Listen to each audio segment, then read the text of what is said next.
नमस्कार दोस्तों, मैं हूं प्रशांत और स्वागत है आपका प्रतियोगिता दर्पण में। आज हम बात करने जा रहे हैं प्लास्टिक वेस्ट टू फ्यूल के बारे में।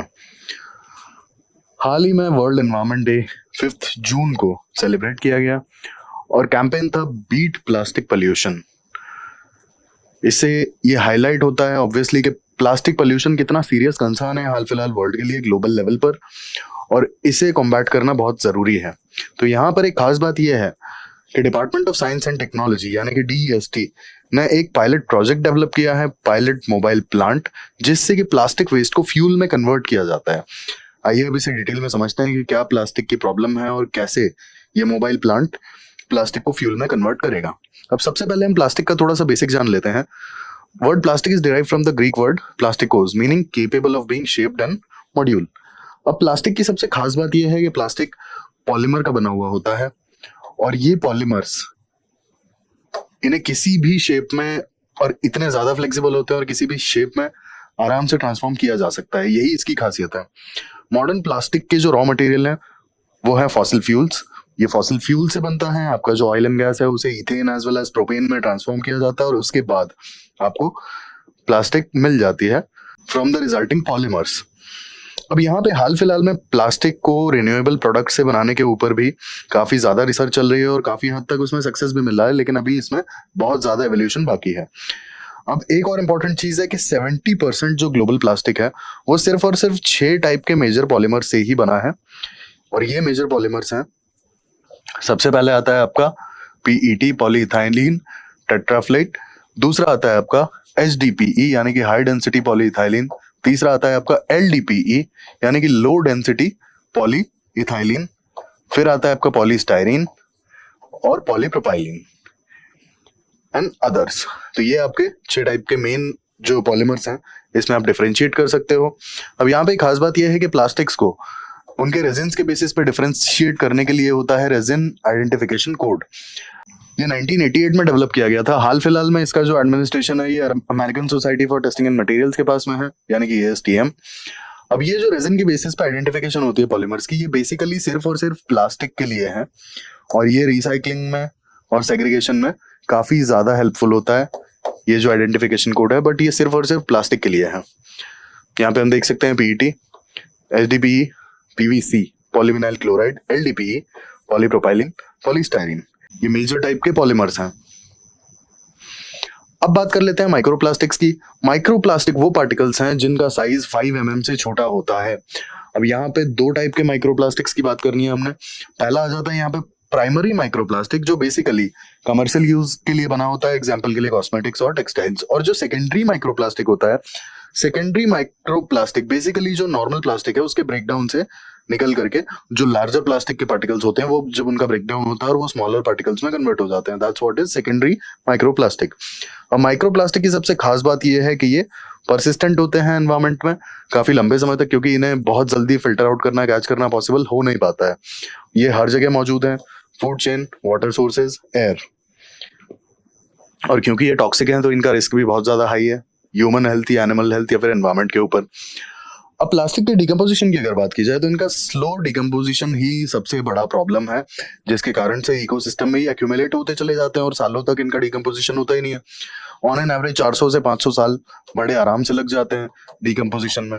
जो प्लास्टिक आपने आज अगर कहीं डिस्पोज किया है वो 500 सालों तक आपको लगभग वैसा ही मिलेगा, और अगर डिकम्पोज हो भी जाएगा तो वहां पे सॉइल या वाटर जहां पर भी वो डिकम्पोज होगा वहां उसे पल्यूट कर देगा। ये भी एक बहुत बड़ा इशू है। अब यहाँ पर एक एस्टिमेट के according average human 50,000 micro plastic particles annually consume करता है just because of the contamination of the food chain as well as water and air. अब माइक्रो प्लास्टिक में जो सबसे टॉक्सिक केमिकल होता है वो होता है BPA यानी कि बिस्फेनॉल A।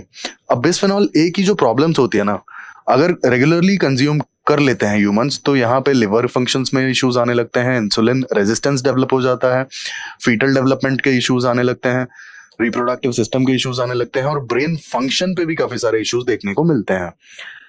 अब यहाँ पर अगर हम एक इंपॉर्टेंट चीज डिस्कस करें तो जो ग्रेट पैसिफिक गार्बेज पैच है पैसिफिक ओशन में, जिसे हम ट्रैश वोर्टेक्स भी कहते हैं, ये बेसिकली नॉर्थ पैसिफिक ओशन में कैलिफोर्निया और जापान के बीच में लोकेटेड है।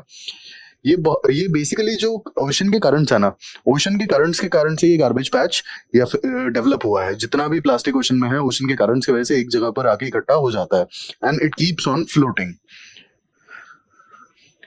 अब हम बात कर लेते हैं प्लास्टिक फ्यूल के बारे में। हम जो प्लास्टिक से फ्यूल कैसे बनता है, बेसिकली ये जो प्लांट है ये इंडिजिनसली डिजाइंड है, और ये प्लांट जो प्लास्टिक वेस्ट है उसे कार्बन डेंसिफाइड हाइड्रोकार्बन ऑयल में कन्वर्ट कर देता है।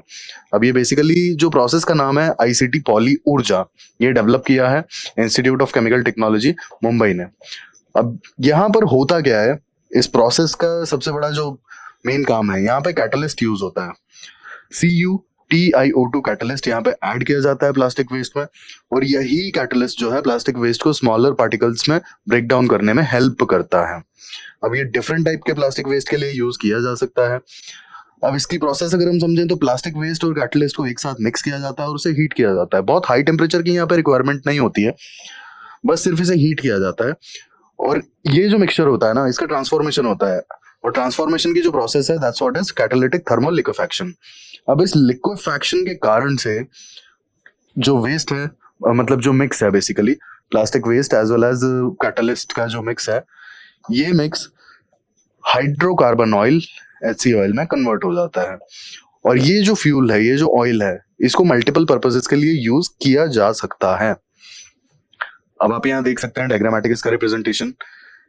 ये आपका जितने मेन प्लास्टिक हैं, पॉलीमर्स हैं, उन्हें ये कैटलिस्ट ऐड करके हीट अप किया जाता है मिक्सचर को, और फाइनली हमें ऑयल मिलता है। कुछ इस तरीके का सेटअप है इसका पॉली ऊर्जा का।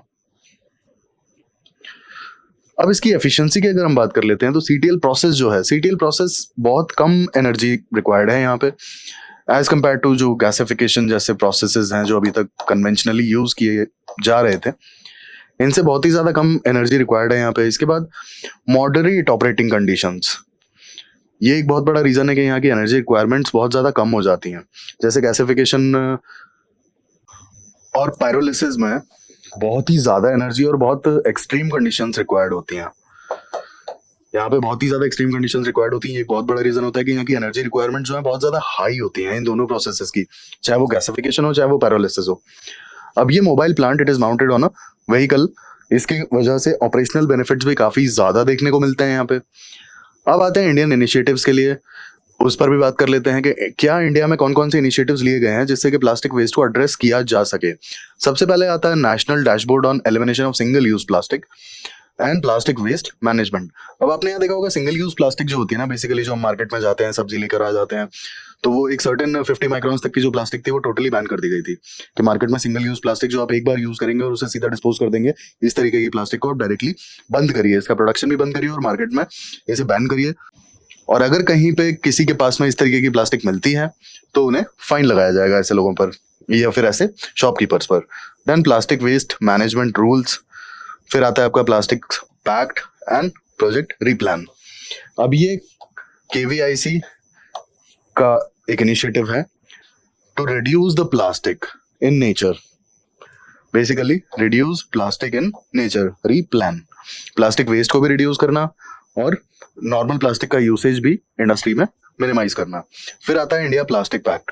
इंडिया प्लास्टिक पैक्ट की एक खास बात है कि government as well as industry यहाँ पे दोनों इन्वॉल्व है, और इसका जो मेन ऑब्जेक्टिव है वो ये है कि प्लास्टिक को पैकेजिंग के लिए मिनिमल यूज किया जाए।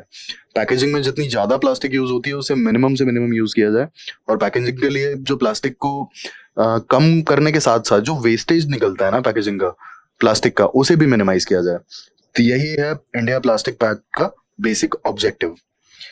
तो ये हमने बात की पॉली ऊर्जा के बारे में, कैसे प्लास्टिक वेस्ट को फ्यूल में कन्वर्ट किया जाएगा, क्या प्लास्टिक वेस्ट की न्यूसेंस है, कितने टाइप के प्लास्टिक होते हैं, और इंडिया के क्या क्या इनिशिएटिव्स हैं प्लास्टिक वेस्ट को लेकर के। ऐसे ही इन्फॉर्मेटिव वीडियोस के लिए हमारे साथ जुड़े रहिए। Thank you, thanks for watching.